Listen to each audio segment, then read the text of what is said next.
ഏകാദശി വ്രതങ്ങളിൽ ഏറ്റവും പ്രമുഖമായ വ്രതമാണ് ധനുമാസത്തിലെ ശുക്ലപക്ഷ ഏകാദശിയായ സ്വർഗവാതിൽ ഏകാദശി അഥവാ വൈകുണ്ഠ ഏകാദശി. മഹാവിഷ്ണു ഭഗവാൻ വൈകുണ്ഠത്തിന്റെ വടക്കേ നട തുറന്നിടുന്ന ദിവസമാണ് വൈകുണ്ഠ ഏകാദശി അഥവാ സ്വർഗവാതിൽ ഏകാദശി. സ്വർഗവാതിൽ ആയിട്ടാണ് വടക്കേ നടയെ സങ്കല്പിക്കുന്നത്. ഈ ദിവസം വ്രതം എടുത്ത് വിഷ്ണുക്ഷേത്ര ദർശനം നടത്തിയാൽ ഉത്തമമാണ്. ക്ഷേത്രത്തിന്റെ മുൻവാതിലിൽ കൂടി പ്രവേശിച്ച് പൂജാവിധികൾക്ക് ശേഷം മറുവാതിലിൽ കൂടി ഇറങ്ങിയാൽ സ്വർഗവാതിലിൽ പ്രവേശിച്ചതിനു തുല്യമാണ്. ഗുരുവായൂർ ഏകാദശി നോറ്റാൽ സ്വർഗവാതിൽ ഏകാദശിയും നോൽക്കണമെന്നാണ് വിശ്വാസം. ഗുരുവായൂർ ഏകാദശി ഗുരുവായൂരപ്പന് വളരെ പ്രാധാന്യമുള്ള ഏകാദശിയാണെങ്കിൽ സ്വർഗവാതിൽ ഏകാദശി സ്വർഗത്തിലേക്ക് നമുക്ക് പ്രവേശിക്കാനുള്ള ഒരു മോക്ഷമാർഗമാണ്. അന്നത്തെ ദിവസം സ്വർഗവാതിൽ എല്ലാവർക്കുമായി തുറന്നുവെക്കുന്നു എന്നാണ് വിശ്വാസം. ദശമി മുതൽ 3 ദിവസമാണ് വ്രതം അനുഷ്ഠിക്കേണ്ടത്. അതായത് ദശമി, ഏകാദശി, ദ്വാദശി. ദശമി ദിവസം ഒരിക്കലൂണോടെ വ്രതം അനുഷ്ഠിക്കണം.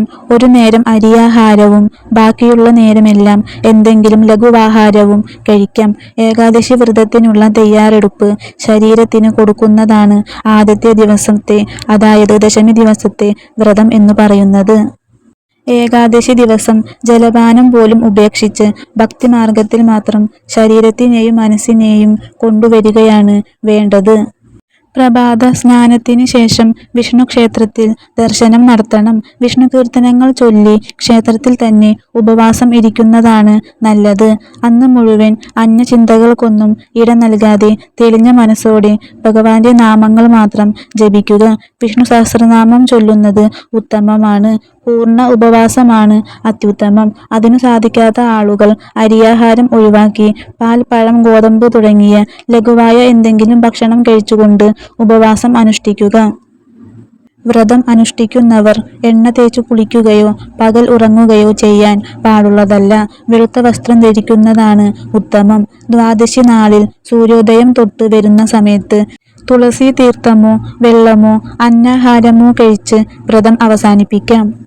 ഈ സ്വർഗവാതിൽ ഏകാദശിയുടെ പ്രധാനപ്പെട്ട ഫലം എന്ന് പറയുന്നത് മോക്ഷഫലമാണ്.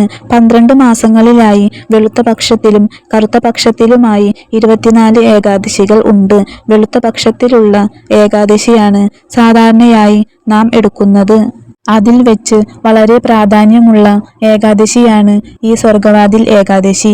ഏകാദശി ദിവസം പൂർണ്ണ ഉപവാസം എടുക്കുകയും പിറ്റേ ദിവസം ദ്വാദശി ദിവസം ഭക്ഷണ വിതരണം അഥവാ അന്നദാനം നടത്തുന്നത് നല്ലതാണ്. മനുഷ്യന്റെ ദുഃഖഭാരങ്ങൾ തീർത്ത് മോക്ഷം നൽകുന്ന ഈ ഏകാദശി വളരെ പ്രാധാന്യം അർഹിക്കുന്നതാണ്. ഭഗവാൻ ശ്രീകൃഷ്ണൻ സതീർത്ഥനായിരുന്ന കുചേലന്റെ അവിൽപ്പൊതി പങ്കുവെച്ച് കുചേലനെ കുബേരനാക്കിയ ദിവസമാണ് സ്വർഗവാതിൽ ഏകാദശി എന്ന് ഐതിഹ്യമുണ്ട്. കുരുക്ഷേത്ര യുദ്ധത്തിൽ കൃഷ്ണൻ ജീവിതത്തിന്റെയും മരണത്തിന്റെയും തത്വശാസ്ത്രം ഭഗവത്ഗീതയിലൂടെ അർജുനനെ ഉപദേശിച്ചത് ഈ ദിവസത്തിലാണെന്നും ഐതിഹ്യമുണ്ട്. അതുകൊണ്ട് തന്നെ സ്വർഗവാതിൽ ഏകാദശി ഭഗവത്ഗീത ജയന്തിയായിട്ടും ആചരിച്ചു വരുന്നുണ്ട്.